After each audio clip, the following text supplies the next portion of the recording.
City, as it looks like we've got a punch out taking place. Wally Catchers fighting off against the squad. I don't know who's on the other side over here at Sorting Factory, but it's a full 3v3 as Red Rover sent Kodagami over as he goes on in.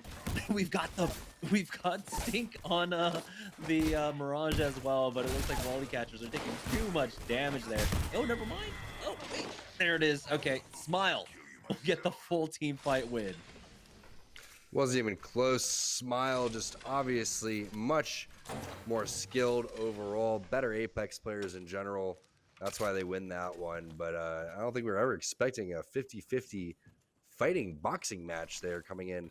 And Lion, of course, cheating, going with the old odd job strat here, picking the smallest hitbox possible on that Octane, going to go and win that one with the 2 kills. But we have, again, notably 3 teams in the running here, and a couple of teams did drop out. A lot of those teams that were sitting probably in 15th, 16th, 17th, 18th spot, so salty that they didn't play good, that they ended up backing out. Well, guess what, guys? If you don't continue to practice in the tournaments, you're going to continue to be at the bottom. Here's South State making the rotate, but they have to be careful. They've already been caught out, or spotted out, excuse me, by the team that are playing over at Survey Camp, and there was another squad laying in the wings there on that north side. Respawn beacon. They'll just go ahead and back away off of this one to continue their looting path, as Bronzy and Mercy only have already found some decent armors. Pride is still sitting on that white. It's CNE that were up here, and absolute units lose out on Sleepy Panda, as we have plenty of revenants in play currently. Yeah, we're going for the Grief team composition here, and that's gonna, you know, it's a little unfortunate that that's how everything's working, but South State is going to try to capitalize on all this throughout the area. But Bronzy gets taken out, and this is kind of what happens when all hell breaks loose. Revenants are everywhere. It's not as structured as you were expecting. Now you have a lifeline over towards the side, and Mercy only is like, what did I get myself into? All of these teams are just griefing us. We have lifelines everywhere, and there is Sir Lipslot coming through, trying to get the final finish. Mercy's able to get a couple of kills throughout all this too. Bubble gonna go down. An interesting game to say the least. Yeah, Sir Lifty is the only one alive in this one, but not for long as the 3rd, 4th, 5th, 7th party comes out from crafting here, getting involved, and Bronzy gets taken out. And so, unfortunate. It's 11 squads remaining, 30 players here left as well, as the zone was pulling up more central here towards the north. Just a smidge, could continue to pull over to Skyhook. We'll find out in just a moment. There's too much action to cover. It's another countdown circle. And all of a sudden there's 2 Gibraltars on this team, which I don't think is possible, but kind of disappointed with the way that everyone decided that they want to play the final game, especially just kind of the blatant disrespect for the other teams that are in the lobby trying to do their best and make their way into Series Z. 5 teams dropping out. Other teams griefing, teams punching out. It's like, where's the actual competitive integrity here for these other teams? But either way, you know who's going to be loving that. MST is going to love that. Team Superior is going to love that. And sometimes it comes down to getting lucky in these type of scenarios. But they did force their own luck and make their own luck in game number 4. Oh, and it looks like Mercy only just got taken out as well. 10 squads now as MST are starting their rotation. Through, I believe they were coming from Thermal Station, but they're just backing up once again. Might possibly just pick up some more loot here and continue. Maybe roaming around the south side to pick up something else, because Metro's still sitting on that white armor right now. They're going to want something a little bit better for him, but oh, they have a team rotating in, and so they've spotted that one out. They're going to try and team fire on this one. Maybe the Wraith got the passive warning that someone was ADSing on her, and so the jig might be up for MST. We'll see how well this lurk works out for them in about a minute's time. They're hoping that they don't get hit with a Bloodhound scan over towards the assistants. Maybe they have some extra intel that we don't have, but they're hoping, again, like you were talking about, just to do a little sabotage move. But when you look at the way that Team Superior is set up right now with all these armors, and you look at 6, who really doesn't have much, but they do find the knocks. It's going to be 2 knocks. Casellos and Lion are going to go down. Metro with the initial burst, and well, we're playing a troll team composition, and you're just going against a team that is literally trying to win and make $750 a month each. That's what's going to happen. Team Crafting finding themselves in a fight on the rotate here as Turns gets the knock on to decoy. Z Davis uses that gravity lift, but there's another horizon on the other side. Tempest does lay into them with that wingman. He's got the blue bag on it as well, dropping down to Z Davis, but he will fall. He turns with that flatline now. It's all up to Tempest here. The squad mates have been thirsted as well, but Tempest with the movement is not going to be enough. He goes down. Now here comes Rare Excellence coming in for the third party. We'll see if they're in time. You know, they've already got the numbers advantage, but how much were they able to cover here? Oh boy, the G7 Scout with a re-knock onto turns. And now in the sky is the horizon getting tagged up. And that's going to be Rare Excellence to pick up these kill points. They're on the hunt now for the final player. They're also going to have a little bit of fun with their own grab lift too, and that's going to be 2 free kills going on over. It looks like we're probably going to have like an MST versus Team Superior Rare Excellence kind of fight towards the end of the season. Oh, Breakfast Club trying to get a player caught up in that black hole, and they will take out, I believe this is Team Pickles, who was the winner, who were the winners of game number 1, but haven't been able to find much else. It was a third party. It's up coming in. MNK losing out on Rex throughout all of this as well. Breakfast Club will continue to push up, and hey, we have our first fuse sighting. I'm not even sure actually what his ability names are at this point. One's like the Knuckle Duster, right? I think.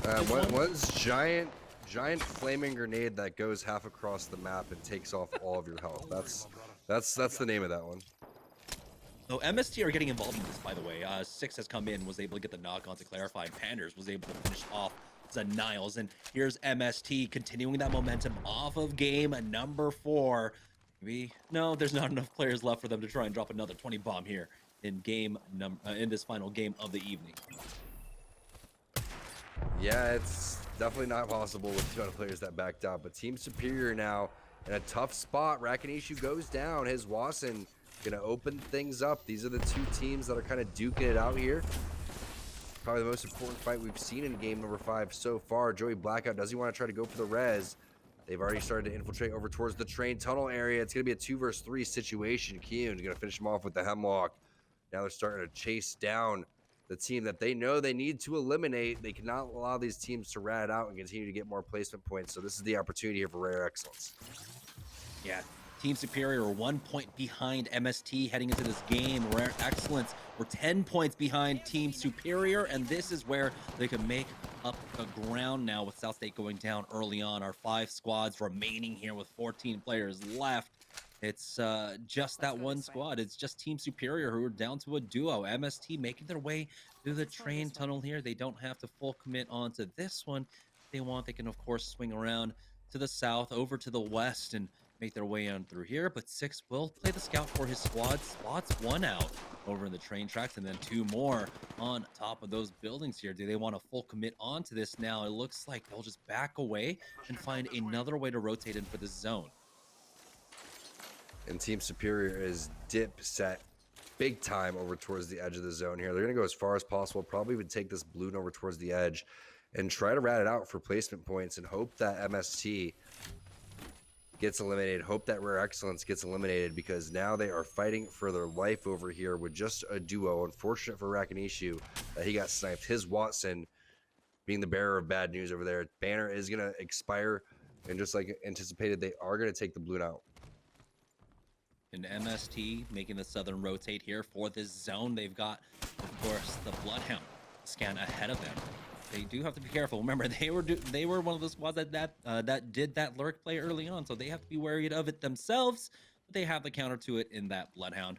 They're making their way on in and picking up additional loot throughout all of this. And this is not something that we typically see. 5 squads remaining here in zone number 2. This is more like our ranked games, and that's basically what this has come down to. It's more like a bronze pub, to be honest with you, with some really, really good players in it. I mean, I'm not gonna give a lot of space. Yeah, not a rank game for sure. With way too much money up for grabs, apparently. But Rare Excellence now gonna make their move. Looks like they are on board with just playing the edge here. This is gonna get really, really weird really fast. Oh boy, here comes Gravity Lift with the bubble being used by his Watson. And it's just a lot of elevation changes as he's trying to pursue this player. Not able to hit with the massives, but finally hits the 112, and that's going to be Prodigy Aces going down. This is huge. They want to finish off the rest of Team Superior. Joey Blackout will go down. And so now it's a two-horse race, Rare Excellence versus MST, to try and secure the final spot in Series E. Yeah, this reminds me of my early free-for-all days, or just whenever you get these two players or two teams that are just substantially better, it ended up just becoming a kill race, basically. And that's exactly what Rare Excellence is trying to do. They're trying to hunt those players down, get rid of them, separate themselves a little bit more. But MST is in position, kind of going for this end game here. They have one team to deal with in the zone, so if they win this team fight, they're going to be looking prime. MST had an 11-point lead above Rare Excellence heading into this game, and with the placement points alone, both of these, at least MST, have put themselves above our #1 team in South State. And so at this point, it's all about closing out and making sure that Rare Excellence do not snipe away this victory from them. MST now just biding their time. They do not need to make any mistakes. They're just going to play this for the W here, keeping track of everything around them. They've got another minute and 20 seconds left to go. And they'll clear their back for the time being. And you can literally go back to the fight in game number 4, where MST takes down South State over towards Sorting Factory in a 2 versus 3 situation. 6 is down, wasn't even close to getting rezzed, and it was Panders and Metro just taking it to South State and putting them in a position now to potentially make their way into Series E. Even though game number 5 hasn't been the most ideal, a lot of players switched up their team compositions. MST is taking this seriously, realizing as long as they don't die here in 4th place, that should be more than enough. And especially if they don't die to Rare Excellence, that should be enough to make it. And they are on opposite sides of the zone as well. We saw Rare Excellence. They were on the north side. MST are currently on the southernmost part of this ring as well. And so they might not meet each other until that final fight, which could be the most crucial one at the end of the day. It's about how many more kills can Rare Excellence pick up throughout all of this to try and make up ground between them and MST. You know, if it comes down to, you know, top 1 and top 2, there's only a 3-point difference between placements here. So the kill points matter. Rare Excellence needs to find the rest of the kills left in this lobby, essentially, because we know that MST were able to pick up kills of their own throughout all of this. And so the gap hasn't been closed, really, for MST. They do still have a comfortable 11-point lead, for all intents and purposes, up against Rare Excellence. You're right, Jamerson. They need to start thinking and acting as if they are super far behind here. If they could clear out these last 2 teams and then face off MST in a head-on-head battle, that's kind of what they need here. They can't expect MST to go and make a mistake and take a fight right now. I guarantee if MST feels like there is a little bit too much pressure, even if there's a small window that they would lose the fight, they would most likely bail and set up for the zone. And, you know, we say this often, and like they're dotting their I's and crossing their T's, but that's exactly what they want to do right on the contract. They want that contract signed. They want to be a partner team for Series E, $750 a month per player throughout the season 2 of Series E, along with just the chance to play for additional prize money every single week. As we do have the push coming out on top of MST, the bubbles has been used from either side. As he goes in, Panders gets the first knock of the box of T, and this means that the kill points that Rare Excellence needs are just dwindling away from them. They do get the knock onto Metro the God on the other side, but Panders backs away. The res comes out. They get the clear here. Here comes Rare Excellence to try and clean them up, but will they do it in time? Coming up from the flank, they are so far behind them. Here comes the black hole to keep them in place. How quickly can they clear it? As a defensive bombardment has been utilized as well. They've got the knock onto Metro. Panders hasn't even able to be fully recovered yet. MST has fought back from a 2v3 before, but do they have the opportunity to do it again? This time it's going to be a 1v3 as Rare Excellence full sent it on this one, as his Watson has gone down as well. Pride getting involved in this one now. It's all of our 3 final teams trying to get the final win here. Lure will get the thirst onto Metro, but they lose out on one. And so without the kill points. I think it just might be MST taking this one here as Six gets his revenge onto Blur. He wants to try and get the thirst here as his Watson is bleeding out. Keon is able to feel a full heal, excuse me. And Six gets that thirst onto Blur. And I think MST might have just done it, might have just secured it, especially with Keon to go down next, getting full sent on by this squad. And with that, Pride will have the 3v1 against Six, but it should be MST securing their spot in Series E just after this. It's Six's final stand. What a job by Six, making sure that he was doing whatever he can mathematically to just get out of there, try to give his team an opportunity to just fight on and make their way into Series E.